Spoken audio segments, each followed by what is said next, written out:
ഇന്ന് നമുക്ക് salon day ആണ് കേട്ടോ. ലൈഫിൽ ആദ്യമായിട്ട് പെഡിക്യൂർ ചെയ്യാൻ വന്നിരിക്കുന്ന ചേച്ചിനെയാണ് നിങ്ങൾ കാണുന്നത്. നമ്മള് വളാഞ്ചേരിയിലെ തന്നെ കംപ്ലീറ്റ് ഫാമിലി സലൂൺ ആയിട്ടുള്ള ഹെയർ ഷിപ്പിലാണ് കേട്ടോ വന്നിട്ടുള്ളത്. ചേച്ചി എന്തായാലും അപ്പുറത്ത് പെഡിക്യൂർ ചെയ്യുമ്പോൾ ഞാനൊന്നൊരു ഹെയർ സ്പാ ചെയ്യാന്ന് വിചാരിച്ചു. ഹെയർ സ്പാ എന്ന് പറഞ്ഞു പോയപ്പോ ഇത്രയ്ക്ക് അടിപൊളിയാവെന്ന് ഞാൻ വിചാരിച്ചില്ല. കാരണം നല്ല അടിപൊളിയായിട്ട് അവർ മസാജ് ചെയ്ത് തന്നിട്ടുണ്ടായിരുന്നു കേട്ടോ. ഫസ്റ്റ് എന്റെ ഹെയർ കണ്ടപ്പോഴേ അവര് ചോദിച്ചു വെള്ളം കുടിക്കലില്ല അല്ലേ. എന്തായാലും ഈ അടിപൊളി മസാജിൽ ഞാൻ അങ്ങോട്ട് ഫ്ലാറ്റ് ആയി.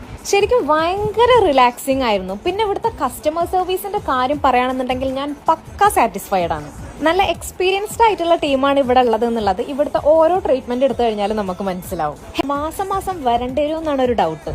പിന്നെ ഇവിടെ ഇപ്പൊ കുറച്ച് ഓഫേഴ്സും വരുന്നുണ്ട് കേട്ടോ. അതുപോലെ തന്നെ ടാൻ അടിച്ച് ആകെ കരിഞ്ഞു പോയതുകൊണ്ട് ഞാനൊരു ഡീ ടാൻ ഫേഷ്യൽ കൂടി ചെയ്യാന്ന് വിചാരിച്ചിട്ടുണ്ടായിരുന്നു. എന്തായാലും വന്നതല്ലേ, അപ്പൊ അതുകൂടി ചെയ്തിട്ട് അങ്ങോട്ട് പോവാം. ഹെയർ സ്പാ ചെയ്ത് കഴിഞ്ഞപ്പോ തന്നെ ഭയങ്കര ഒരു ആശ്വാസം. ഇടയ്ക്കൊക്കെ ഇതേപോലെ നമുക്ക് വേണ്ടിയിട്ടും കുറച്ച് സമയമൊക്കെ മാറ്റി വെക്കുന്നത് നല്ലതാണ് കേട്ടോ. പിന്നെ ഡീ ടാനും നല്ല സർവീസ് ആയിരുന്നു കേട്ടോ. എനിക്ക് എന്താണെന്നറിയില്ല, ഇങ്ങനെ എന്നെ കാണാനേ ഒട്ടും ഇഷ്ടമില്ല. വന്ന സ്ഥിതിക്ക് ഡീ ടാൻ കഴിഞ്ഞപ്പോ ഒരു ത്രെഡിങ്ങും കൂടി നമ്മൾ ചെയ്തിട്ടുണ്ടായിരുന്നു. അപ്പൊ ത്രെഡിങ്ങും ഹെയർ സ്പായും ഡീ ടാനും പെഡിക്യൂറും എല്ലാം കൂടിയായിട്ട് ഇന്നത്തെ ഡേ അങ്ങോട്ട് കംപ്ലീറ്റ് ആയി.